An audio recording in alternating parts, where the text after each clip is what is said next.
नमस्कार साथियों, स्वागत है आपके अपने यूट्यूब चैनल पर। आज हम पॉलिटी की क्लास में मूल अधिकार करने वाले हैं। मूल अधिकार संविधान के भाग 3 में है। भाग 3 में यह अनुच्छेद 12 से 35 तक है। 12 से 35 तक यह अमेरिकी संविधान से लिए गए हैं। हम भाग 3 को मैग्ना कार्टा के नाम से जानते हैं। मौलिक अधिकार के बारे में इतनी संक्षिप्त जानकारी होनी चाहिए। और यूपीएसआई विगत परीक्षाओं में पूछे गए सवाल को हम आज हल करते हैं। आइए, आपका पहला सवाल है, उपाधियों का अंत संविधान में के अंतर्गत प्रतिस्थापित है। आपका ऑप्शन है स्वतंत्रता का अधिकार। स्वतंत्रता का अधिकार अनुच्छेद 19 से 22 तक। समानता का अधिकार 14 से 18 तक। शोषण के विरुद्ध अधिकार इसमें 23 से 24 तक। सांस्कृतिक एवं शैक्षणिक अधिकार इसमें 25 से 28 तक। उपाधियों का अंत आर्टिकल 18 के अंतर्गत आता है, तो इसमें होगा ऑप्शन बी, समानता का अधिकार। अगला सवाल 2, भारतीय संविधान के निम्नलिखित में से कौन से अनुच्छेद स्वतंत्रता के अधिकार से संबंधित है? तो आपका सही जवाब होगा ऑप्शन बी, अनुच्छेद 19 से 22 तक। अगला, भारतीय संविधान के अनुच्छेद 19 में कितने प्रकार की स्वतंत्रता का प्रावधान किया गया है? तो यहाँ पे वर्तमान में नहीं बूझा है कि प्रारंभ में कितने थे। तो अगर होता भारतीय संविधान के अनुच्छेद 19 में कितने प्रकार की स्वतंत्रता का प्रावधान था, अगर यहाँ पर था तो यानी प्रारंभ में कितना किया गया है, यानी प्रेजेंट में कितने है। तो इसमें ऑप्शन डी ऑप्शन डी 6। प्रारंभ में कितने थे? 7, जो कि संपत्ति का अधिकार को 44वें संविधान 1978 के तहत उससे हटा दिया गया, जो कि आर्टिकल 300 के काम में पहुंच गया है। अगला सवाल, के मौलिक अधिकार के प्रतिबंध के तहत सरकार की कुछ स्थितियों में हथियारों के बिना हो रही शांतिपूर्ण सभा की सम्मति कर सकती है। उदाहरण के लिए, मामला अगर सार्वजनिक व्यवस्था के हित में हो तो वह ऑप्शन डी, स्वतंत्रता। हम संविधान सभा कब कर सकते हैं? आर्टिकल 19 के तहत। आर्टिकल स्वतंत्रता 19 से 22 तक। तुम्हारा ऑप्शन डी सही है। प्रश्न नंबर 5, एक नागरिक द्वारा सभा करने के लिए अधिकार का प्रयोग किया जा सकता है, वह शर्तें हैं। ऑप्शन ए, सभा शांतिपूर्ण। हाँ, ये तो सही है। सभा शांति विहीन का मतलब यानी शांतिपूर्ण नहीं होनी चाहिए, तो ये नहीं, यानी आपका ऑप्शन ए सही है, सभा शांतिपूर्ण है। अगला सवाल,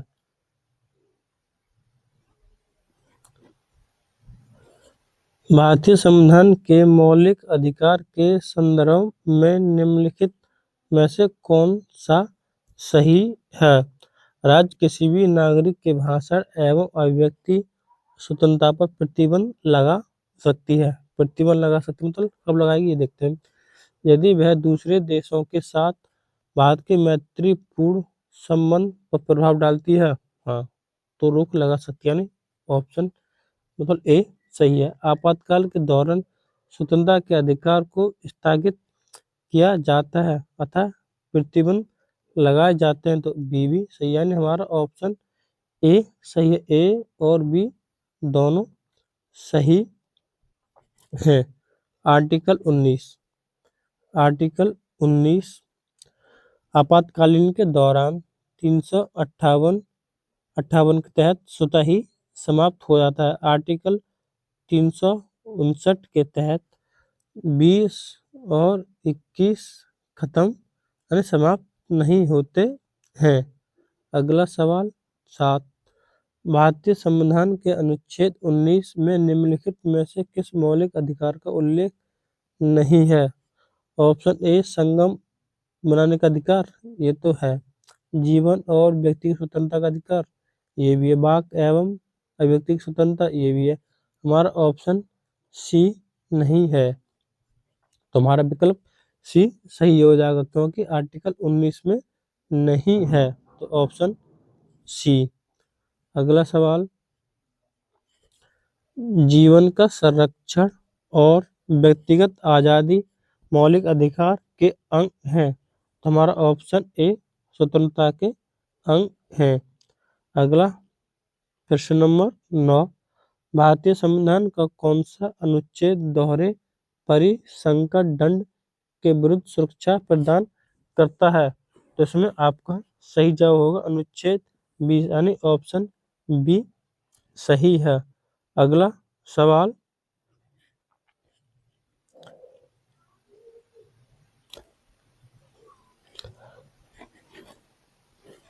भारत का संविधान के तहत प्रदान करता है कि किसी भी अपराध के आरोपी व्यक्ति को खुद अपने ही खिलाफ गवाह बनने के लिए मजबूर नहीं किया जाएगा, तो आपका ऑप्शन डी अनुच्छेद 20 का 3 हमारा ऑप्शन डी सही है।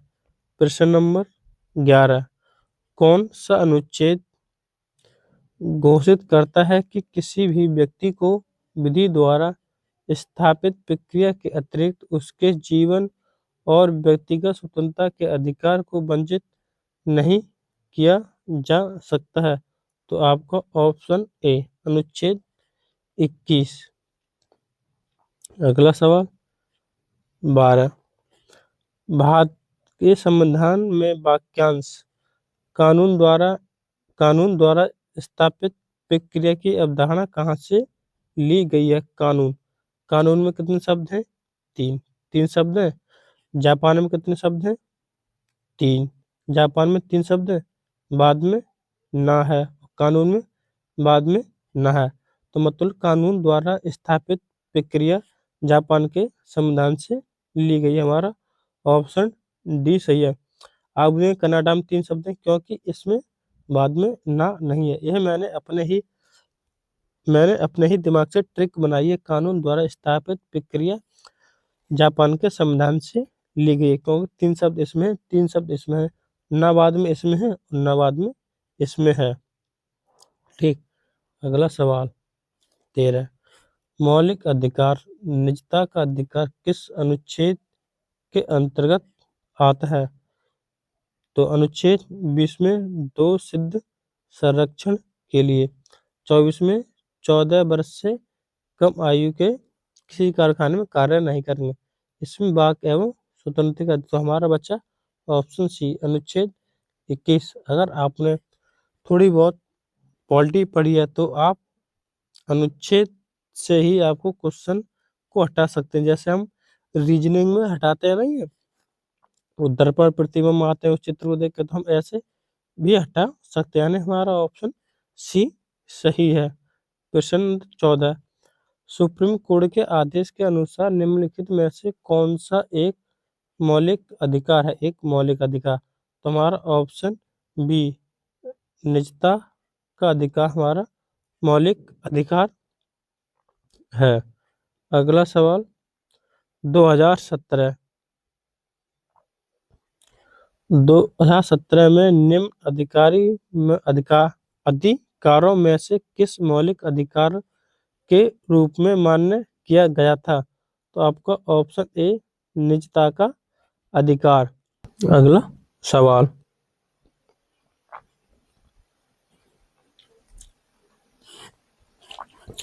देश के बाहर जाने का अधिकार और देश में वापस आने का अधिकार भारतीय संविधान के निम्नलिखित में से किस अनुच्छेद में निहित है?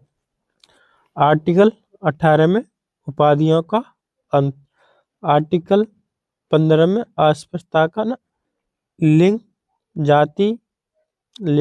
जाति भेद भाव नहीं होना चाहिए, आर्टिकल 19 नहीं तो हमारा आर्टिकल 21 सही है। ऑप्शन ए अनुच्छेद 21। क्वेश्चन नंबर 17, त्वरित सुनवाई का अधिकार। त्वरित सुनवाई का अधिकार भारतीय संविधान के निम्नलिखित में से किस अनुच्छेद के तहत निहित है?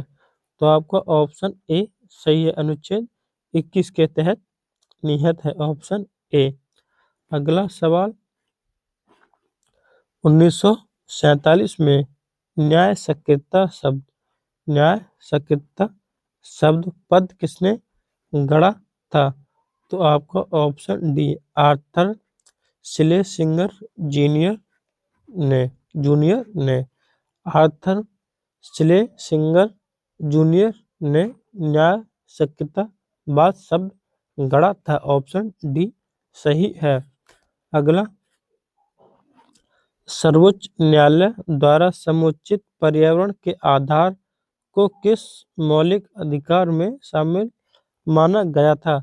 तो हमारा जे ऑप्शन बी प्राण एवं दैहिक स्वतंत्रता, प्राण एवं दैहिक स्वतंत्रता के बारे में। अगर आपको हमारी यह वीडियो पसंद आ रही है तो एक बार चैनल को जरूर सब्सक्राइब करें। 20, भारत के संविधान के निम्नलिखित में से किस अनुच्छेद के उपयोग से पर्यावरण के मुद्दों से संबंधित जनहित याचिका दायर की जा सकती है? तो आपका सही जवाब होगा अनुच्छेद 48 का ए, 48 का उप ए, यानी हमारा ऑप्शन ए सही है। प्रश्न नंबर 20, 21, नैसर्गिक न्याय यानी प्राकृतिक न्याय के सिद्धांत निम्नलिखित में लागू होते हैं? तो हमारा ऑप्शन सी न्याय कार्यवाही में हमारा ऑप्शन सी सही है। अगला 22, भारतीय संविधान के तहत 6 से 14 वर्ष के आयु के सभी बच्चों को निःशुल्क और अनिवार्य शिक्षा का अधिकार देता है।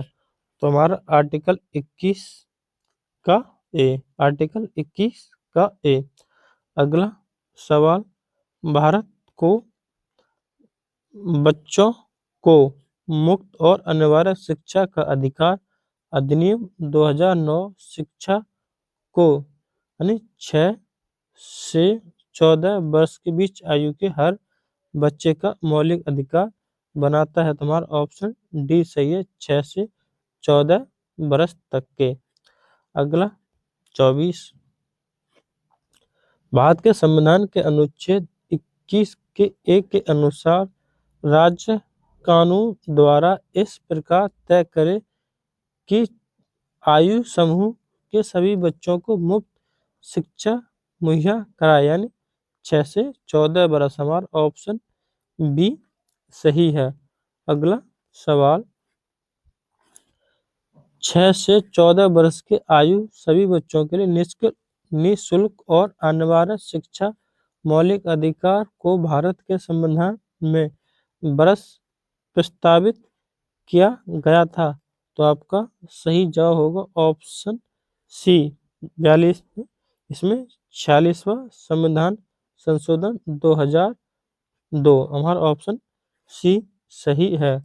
अगला सवाल, निम्नलिखित में से कौन सा अधिनियम भारतीय संविधान के अनुच्छेद 21 के ए अनुच्छेद के भारत की संसद द्वारा अधिनियमित किया गया था?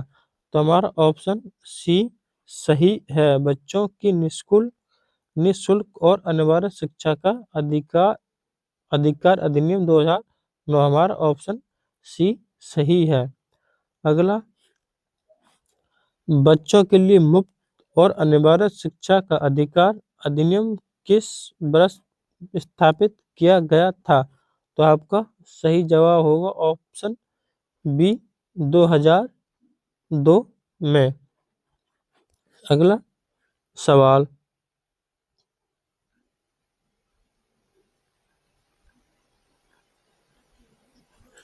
शिक्षा का अधिकार एक मौलिक अधिकार बन गया है, यानी शिक्षा का अधिकार एक मौलिक अधिकार बन गया, यानी कब बना? तो हमारा सही जवाब होगा ऑप्शन ए 1 अप्रैल 2010 को।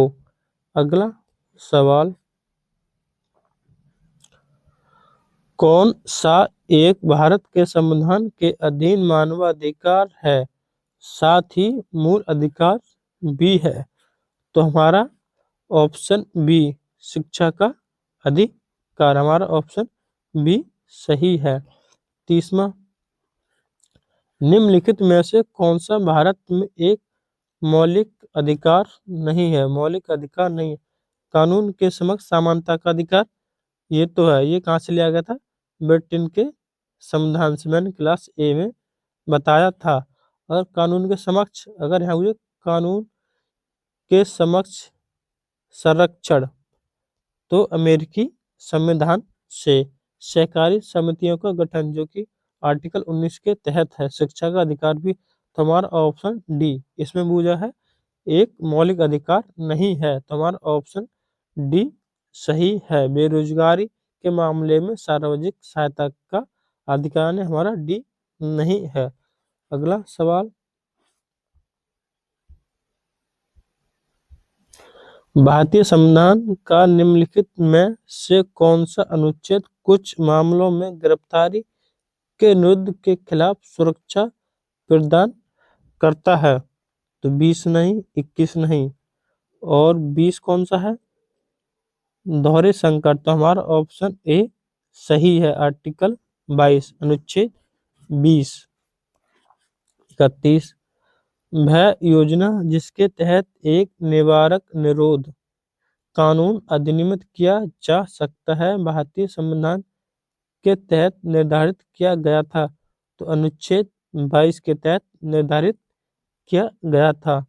अगला 23, भारतीय संविधान के अनुच्छेद 22 के अनुसार अधिकतम कितने समय के भीतर गिरफ्तार करके हिरासत में लिए गए किसी व्यक्ति को निकटतम मजिस्ट्रेट के समक्ष प्रस्तुत करना चाहिए? तो आपका सही जवाब होगा ऑप्शन डी 24 घंटे में मजिस्ट्रेट के सामने समक्ष प्रस्तुत करना चाहिए। कितने?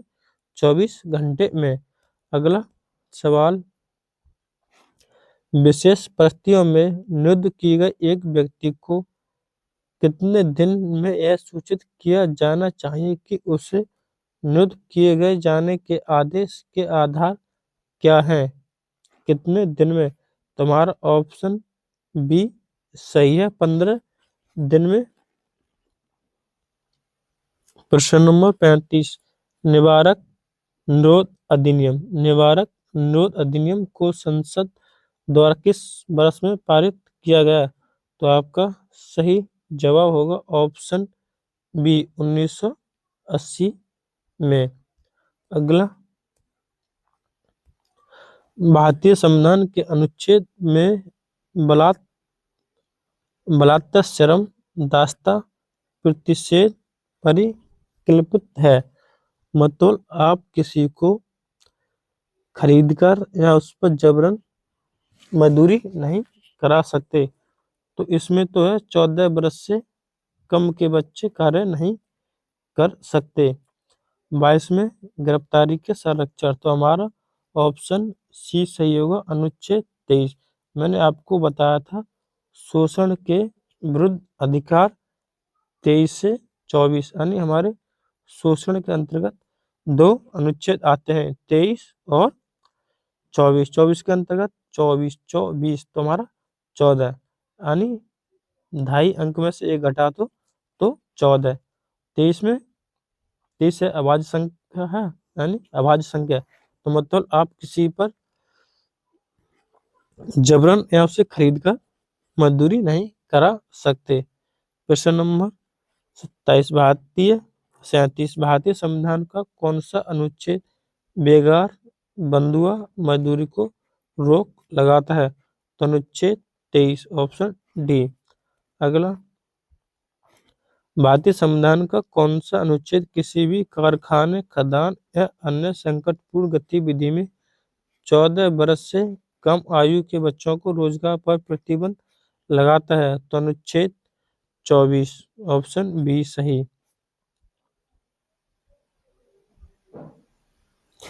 भारतीय संविधान के तहत प्रावधान करता है कि 14 वर्ष से कम आयु के किसी भी बच्चे को किसी भी कारखाने काम करने के लिए नियोजित नहीं किया जाएगा। अनुच्छेद 24 हमारा ऑप्शन सी सही है। अगला सवाल, भारतीय संविधान का कौन सा अनुच्छेद 14 वर्ष से कम आयु के बच्चों को कार्य करने से नहीं? तो हमारा अनुच्छेद ऑप्शन बी अनुच्छेद 24। भारतीय संविधान के अनुसार कारखाने में रोजगार के लिए बच्चों की न्यूनतम कितनी आयु होनी चाहिए? हमारी 14 वर्ष से अधिक होनी चाहिए। 14 वर्ष से अधिक होनी चाहिए। अगला सवाल, संविधान का अनुच्छेद 24 किसी कारखाने या खान अथवा किसी संकटपूर्ण नियोजित ऐसे बालकों को नियोजित करने को प्रतिषेध करता है जिनकी आयु 14 वर्ष से कम है? हमारा ऑप्शन सी सही है। अगला सवाल,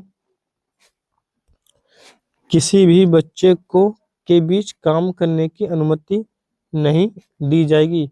शाम 7 बजे से सुबह 8 बजे के बीच में किसी बच्चे को काम करने की अनुमति नहीं दी जाएगी। अगर आपको हमारी वीडियो पसंद आई हो तो एक बार चैनल को जरूर सब्सक्राइब करें। अगला सवाल 44, भारतीय संविधान के निम्नलिखित अनुच्छेदों में से कौन सा अनुच्छेद अंतःकरण की स्वतंत्रता की गारंटी देता है? मैंने आपको संस्कृत और संस्कृत के बारे में अनुच्छेद 25 से 28 के बारे में बताया था। तो अंतःकरण ऑप्शन ए अनुच्छेद 25 पे दिया है।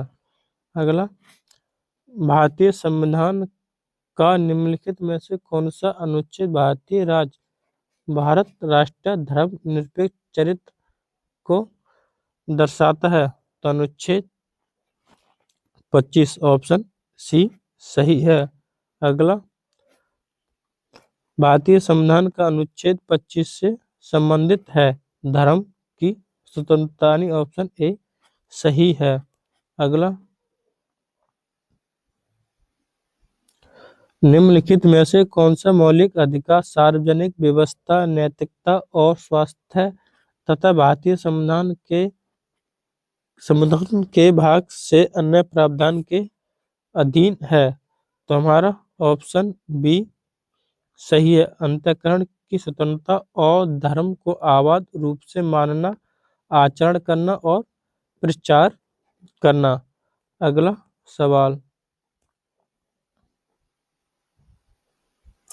भारतीय संविधान के अनुच्छेद 26 द्वारा निम्नलिखित में से कौन से अधिकार की गारंटी दी जाती है? तो हमारा इसमें ऑप्शन सी है। धार्मिक, धर्म, अर्थ, उद्देश्य के स्थानों की स्थापना एवं संचालन करने का अधिकार। हमारा ऑप्शन सी सही है।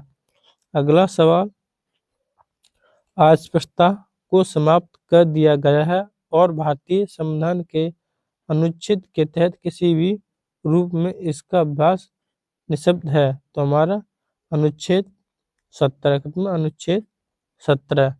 अगला 50, भारतीय संविधान के अनुच्छेद 17 के तहत किसी भी व्यक्ति को प्राप्त होने वाले नागरिक अधिकार से संबंधित है? तो आपको ऑप्शन बी अस्पृश्यता का उन्मूलन। अगला सवाल 51, भारत के नागरिकों के मौलिक अधिकार के संदर्भ में निम्नलिखित में से कौन सा सही है? अस्पृश्यता एक अपराध है, ऐसा आचरण करने वाले को कानूनी सजा मिल सकती है। ये तो सही है। भारत के नागरिक किसी अन्य देश की उपाधि धारण नहीं कर सकता। ये भी सही है हमारा, ए बी दोनों सही है। डी ए और दोनों। अगर कोई अन्य देश की उपाधि धारण करेगा तो वह राष्ट्रपति की सलाह लेगा, वैसे धारण नहीं करेगा। तो हमारा ये भी सही और बी भी सही, हमारा ऑप्शन डी ए बी दोनों सही है। अगला, भारतीय संविधान का कौन सा अनुच्छेद राज्य को किसी भी नागरिक या विदेशी को किसी भी प्रकार की उपाधि, सैन्य या शैक्षणिक विशिष्टता को छोड़कर से सम्मानित करने से रोकता है? तो अनुच्छेद 18, उपाधियों का अंत। ये मैंने आपको शुरू में ही आया सवाल था, और एक सवाल। अगर आपको हमारी यह वीडियो पसंद आई हो तो एक बार चैनल को जरूर सब्सक्राइब व वीडियो को लाइक करें। जय हिंद, वंदे मातरम।